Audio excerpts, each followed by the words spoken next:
প্রিয় শিক্ষার্থীরা, যারা যারা আমার চ্যানেল নতুন বা এখনো চ্যানেলটি সাবস্ক্রাইব করো নাই, ক্লাস শুরুর আগে দ্রুত সাবস্ক্রাইব করে নাও, যেন কঠিন কোনো অধ্যায়ের সহজ সমাধানের কৌশল নোটিফিকেশন আকারে দ্রুত পেয়ে যেতে পারো।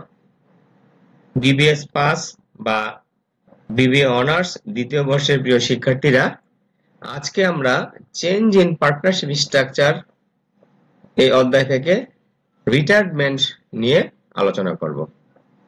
দুই বা ততোধিক ব্যক্তি বৈধভাবে মুনাফা অর্জনের উদ্দেশ্যে চুক্তির মাধ্যমে যখন কোনো ব্যবসা প্রতিষ্ঠান শুরু করে তাকে অংশীদারি কারবার বলে। আর একটি চলমান অংশীদার কারবার হতে যদি কোনো অংশীদার শারীরিক অসুস্থতা, বার্ধক্যজনিত অবস্থা অথবা অন্যত্র ভালো সুযোগ সুবিধা প্রাপ্তি ইত্যাদি কারণবশত চলে যায়, তবে এই অবস্থাকে অংশীদারদের রিটায়ারমেন্ট বা অবসর বলে। এই অধ্যায়ে আমরা মূলত জার্নাল এন্ট্রি, পার্টনার্স ক্যাপিটাল, বিদেয় অংশীদার সহ এবং নিউ ব্যালেন্স শিট বিদেয় অংশীদার ব্যতীত এই হিসাবগুলো করে থাকি। শুরুতে আমরা জার্নাল নিয়ে আলোচনা করব। আমরা এই অধ্যায়ে মূলত 4 ধরনের লেনদেন সংক্রান্ত জাবেদা করব। 1. আবন্টিত মুনাফা বা লাভ লোকসান বন্টন সংক্রান্ত জাবেদা। 2. সম্পত্তি ও দায়ের পুনর্মূল্যায়নজনিত জাবেদা। 3. সুনামের সমন্বয় সংক্রান্ত জাবেদা। 4. বিদেয়ী অংশীদারদের পাওনা পরিশোধ সংক্রান্ত জাবেদা। শুরুতে আমরা সম্পত্তি ও দায় পুনর্মূল্যায়নজনিত জাবেদা এন্ট্রি নিয়ে আলোচনা করব। কারবার হতে কোন অংশীদার অবসর গ্রহণ করার সময় অধিকাংশ ক্ষেত্রেই পুরাতন প্রতিষ্ঠানের সম্পদ ও দায়গুলো পুনর্মূল্যায়নের প্রয়োজন পড়ে। আর এই পুনর্মূল্যায়ন সংক্রান্ত জাবেদাগুলো আমরা নিচে আলোচনা করব। শুরুতে increase in the value of assets, সম্পত্তির মূল্য বৃদ্ধি পেলে। Particular assets debit, revaluation credit. Decrease in the value of assets, সম্পত্তির মূল্য হ্রাস পেলে। Revaluation account debit, particular assets credit. তবে অ্যাকাউন্ট রিসিভেবল, ইনভেস্টমেন্ট, ইনভেন্টরি এর মূল্য হ্রাস পেলে হ্রাসকৃত মূল্যের জন্য অ্যালাউন্স সৃষ্টি করে যুক্তিযুক্ত। এক্ষেত্রে জার্নাল এন্ট্রি হবে revaluation account debit, allowance for investment credit, allowance for inventory credit, allowance for doubtful account credit. এরপর ইনক্রিজ অফ লায়াবিলিটিস, দায়ের পরিমাণ বৃদ্ধি পেলে revaluation account debit, particular liabilities credit.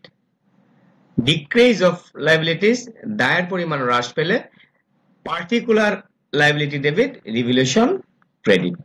সম্পত্তিগুলো পুনর্মূল্যায়ন করার পর আমাদের রিভ্যালুয়েশন অ্যাকাউন্টের ব্যালেন্স নির্ণয় করতে হয়। রিভ্যালুয়েশন অ্যাকাউন্টে যদি ক্রেডিট ব্যালেন্স হয় এটাকে লাভ ধরতে হবে, এবং যদি ডেবিট ব্যালেন্স হয় এটাকে ক্ষতি ধরতে হবে। লাভ ক্ষতি উভয়ই অল পার্টনার্স ক্যাপিটালের মধ্যে ওল্ড রেশিওতে সমন্বয় করতে হবে। রিভ্যালুয়েশন অ্যাকাউন্টে প্রফিট হলে জাবেদা হবে revaluation account debit, all partners capital credit. আবার রিভ্যালুয়েশন অ্যাকাউন্টে লস হলে জাবেদা হবে all partners capital debit, revaluation account credit. সম্পত্তি ও দায়ের পুনর্মূল্যায়নের জাবেদার পর আমরা সঞ্চিতি, অবন্টিত মুনাফা বা ক্ষতি সমন্বয় সাধনের জাবেদা এন্ট্রি নিয়ে আলোচনা করব। অবসর গ্রহণের সময় যদি কারবারে পূর্ববর্তী বছরের ব্যালেন্স শিটে জেনারেল রিজার্ভ বা অন্য কোনো reserve, profit and loss account এর ব্যালেন্স থাকে, তাহলে প্রশ্নপত্রে অন্য কোনো নির্দেশনা না থাকলে তা সকল অংশীদারদের মধ্যে ওল্ড রেশিও অনুযায়ী বন্টন করতে হবে। এই ক্ষেত্রে জেনারেল রিজার্ভের জন্য জাবেদা এন্ট্রি হবে general reserve debit, all partners capital account credit. অবন্টিত মুনাফার জন্য জাবেদা হবে profit and loss or income summary debit, all partners capital account credit. আর অবন্টিত ক্ষতির জন্য জাবেদা হবে all partners capital account debit, profit and loss বা ইনকাম সামারি ক্রেডিট। এরপর আমরা অবসর গ্রহণের সময় সুনাম হিসাবভুক্তিকরণ সংক্রান্ত এন্ট্রি, জাবেদ এন্ট্রি নিয়ে আলোচনা করব। শুরুতে রিভ্যালুয়েশন মেথড বা পুনর্মূল্যায়ন পদ্ধতি। সুনামের বর্ধিত মূল্য সকল অংশীদারদের মধ্যে এই পদ্ধতিতে বন্টন করা হয়ে থাকে।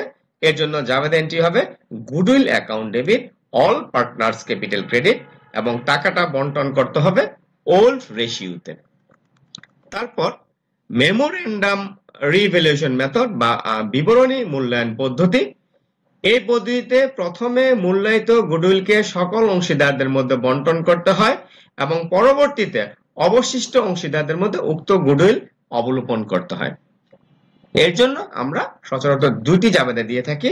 প্রথম জাবেদাটি হবে goodwill account debit all partners capital credit, এবং টাকাটা বন্টন করতে হবে ওল্ড রেশিওর মাধ্যমে, এবং গুডউইল অবলোপনের জন্য জাবেদা দিতে হবে remaining partners capital debit goodwill credit, ভাগ করতে হবে নিউ রেশিওতে।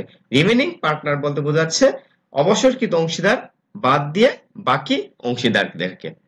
এই পদ্ধতিতে আমরা আরেকটি নিয়ম অনুসরণ করে থাকি, কেবলমাত্র অবসর গ্রহণকারী অংশীদারদের গুডউইলের অংশ হিসাবভুক্তিকরণের ক্ষেত্রে।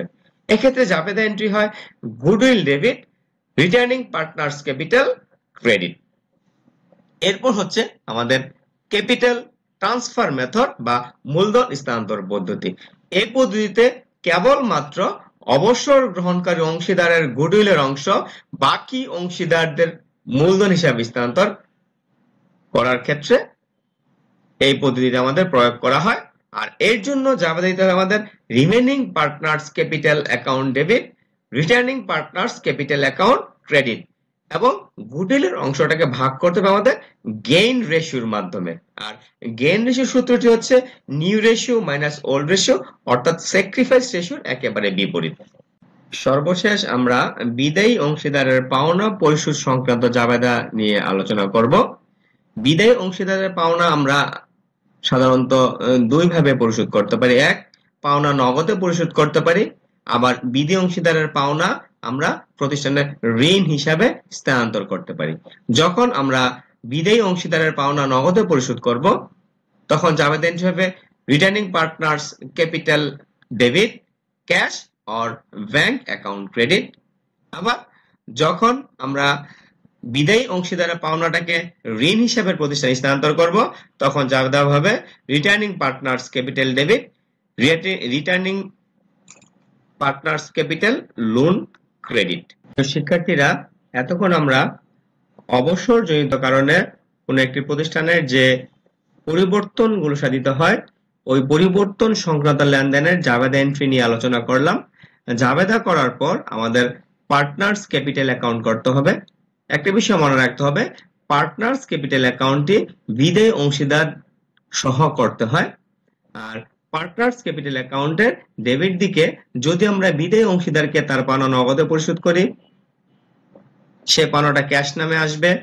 আর যদি বিদায়ী অংশীদারের পাওনা আমরা লোন হিসাবে স্থানান্তর করি, তাহলে সে স্থানান্তরকৃত লোনের টাকাটা পার্টনার্স লোন হিসাবে পার্টনার্স ক্যাপিটালের ডেবিট দিকে আনতে হবে। পার্টনার্স ক্যাপিটালটা এক ধরনের খতিয়ান। আর পার্টনার্স ক্যাপিটালের পর আমরা যে সমাপনী উদ্বৃত্ত পাবো, সেই সমাপনী উদ্বৃত্তটা নিউ ব্যালেন্স শিট করার ক্ষেত্রে লায়াবিলিটি পাশে স্থানান্তর করতে হবে, এবং বিদায়ী অংশীদারের যে লোন ব্যালেন্স পাবো সেটা আমাদের নিউ ব্যালেন্স শিটে লায়াবিলিটি পাশে আনতে হবে।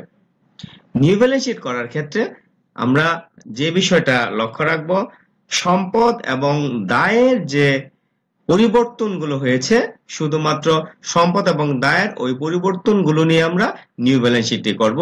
সাথে ইনক্লুড হবে পার্টনার্স ক্যাপিটাল অ্যাকাউন্টের সমাপনী উদ্বৃত্ত এবং ঋণ উদ্বৃত্তটা। তো প্রিয় শিক্ষার্থীরা, আজকে আমাদের পার্টনার্স অ্যাকাউন্টিং এর রিটায়ারমেন্ট সম্পর্কিত আলোচনা এই পর্যন্তই। আশা করি তোমরা অবশ্যই প্রত্যেকে মনোযোগ সহকারে ক্লাসটি শুনবে। আর মনোযোগ সহকারে ক্লাসটি শুনলে আশা করি তোমাদের এই চ্যাপ্টারে আর কোনো সমস্যা থাকবে না। তো ধন্যবাদ প্রিয় শিক্ষার্থীরা, ভালো থাকবে। আবারও দেখা হবে, কথা হবে নতুন কোনো চ্যাপ্টার নিয়ে। আর যারা যারা এখনো সাবস্ক্রাইব করেনি আমার চ্যানেলটি অবশ্যই দ্রুত সাবস্ক্রাইব করে দিবে। প্রত্যেকে ভালো থাকবে।